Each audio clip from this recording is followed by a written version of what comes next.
नमस्कार। अभी योगी जी के घर के बाहर लोक जनशक्ति पार्टी का जो एक होर्डिंग पूरे प्रदेश में चर्चा का विषय बना हुआ है, उस बारे में क्या कहेंगे आप? देखिए, चर्चा का विषय बनने जैसा उसमें कुछ नहीं है। लखनऊ में हमने अपनी उपस्थिति दर्ज कराई है। हम उत्तर प्रदेश के अंदर 403 सीटों पर चुनाव लड़ने जा रहे हैं। उसकी तैयारी हम कर रहे हैं। उसी को दर्शाते हुए हमारे जो उत्तर प्रदेश प्रभारी हैं, आदरणीय अरुण भारती जी, उनके द्वारा लखनऊ में होर्डिंग्स लगाए गए हैं और ये हम पूरे उत्तर प्रदेश में तैयारी कर रहे हैं। पूरे उत्तर प्रदेश में होर्डिंग्स लगेंगे। तो जो उनके घर के बाहर जो लगा हुआ है, उस पे एक स्लोगन लिखा हुआ है, जी, तो वो वैसे ही स्लोगन क्या पूरे प्रदेश में लिखा जाएगा? बिल्कुल, बिल्कुल, निश्चित रूप से तो वही लिखा तो जाए। उस स्लोगन में तो ऐसा लग रहा है जैसे कि आप लोग भाजपा से आर पार के संघर्ष की स्थिति में हैं। बल्कि देखिए। आपका समझौता बिहार में समझौता है, केंद्र में समझौता है। हुँ। तो क्या कारण है यूपी में ये ऐसे होर्डिंग लगने के? देखिए, एनडीए के साथ हम लोग बिल्कुल, इसमें कोई दोहराई नहीं है। केंद्र में हम लोग गठबंधन में हैं, बिहार में हम गठबंधन में हैं, झारखंड में हम गठबंधन में हैं, लेकिन उत्तर प्रदेश में अभी कोई गठबंधन नहीं है। और हम समझते हैं कि जो स्थिति है पश्चिमी उत्तर प्रदेश या बाकी प्रदेश के जो हिस्से हैं, उसमें स्पेशली पूर्वांचल में जो पासी समाज और पासवान समाज की जो स्थिति है, उसको देखते हुए हमने निर्णय लिया है कि हम लोग चुनाव जो है अपने स्तर पर लड़ेंगे।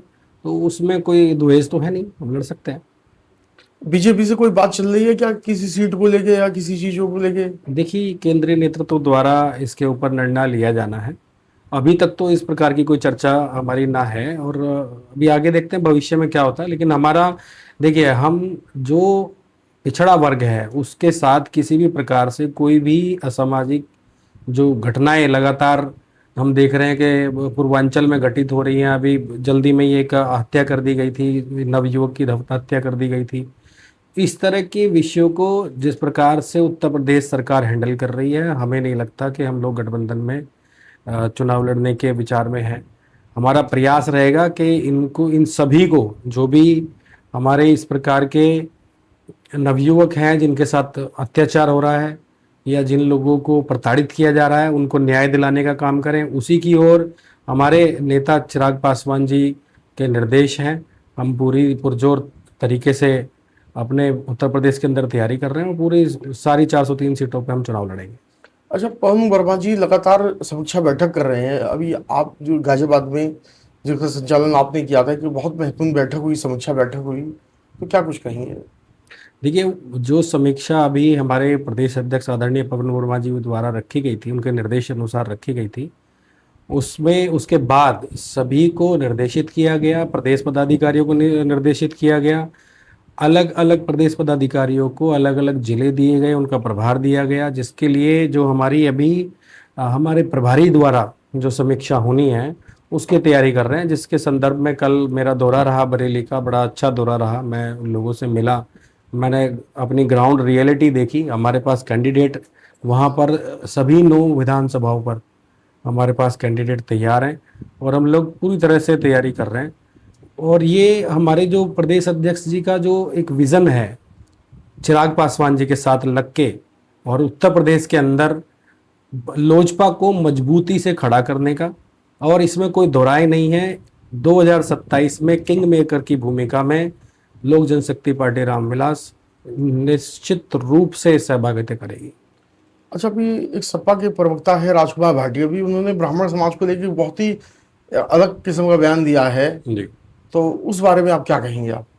देखिए, समाजवादी पार्टी के जितने भी प्रवक्ता हैं, एक राजकुमार भाटी की बात नहीं करते। सभी की ये स्थिति है कि इन लोगों ने एक फंडा बना लिया है। जितना ज़्यादा से ज़्यादा आप ब्राह्मण समाज को या किसी भी समाज को, ये जो बांटने की जो भावना है ना इनके अंदर, ये जितना बांटोगे उतना राज करोगे, ये बांटो राजनीति पे काम कर रहे हैं। ठीक है, राजकुमार भाटी से यही अपेक्षित है इन लोगों से। समाजवादी पार्टी से आप क्या अपेक्षा करते हैं? नारी सम्मान के ऊपर बात जाती है तो ये अलग हट जाते हैं। समाजवादी पार्टी का हमेशा से यही फंडा रहा है। आप दूसरों को केवल बदनाम करने का प्रयास करते हैं ये लोग। इन्होंने ब्राह्मणों को इतना ज़्यादा, अभी इससे पहले भी इनका बयान अगर आप सुनेंगे तो उसमें भी इन्होंने ब्राह्मणों को कई बार इस तरह की भाषा का प्रयोग किया है, जो कि किसी भी प्रकार से मुझे लगता है किसी भी समाज में स्वीकार्य नहीं होना चाहिए।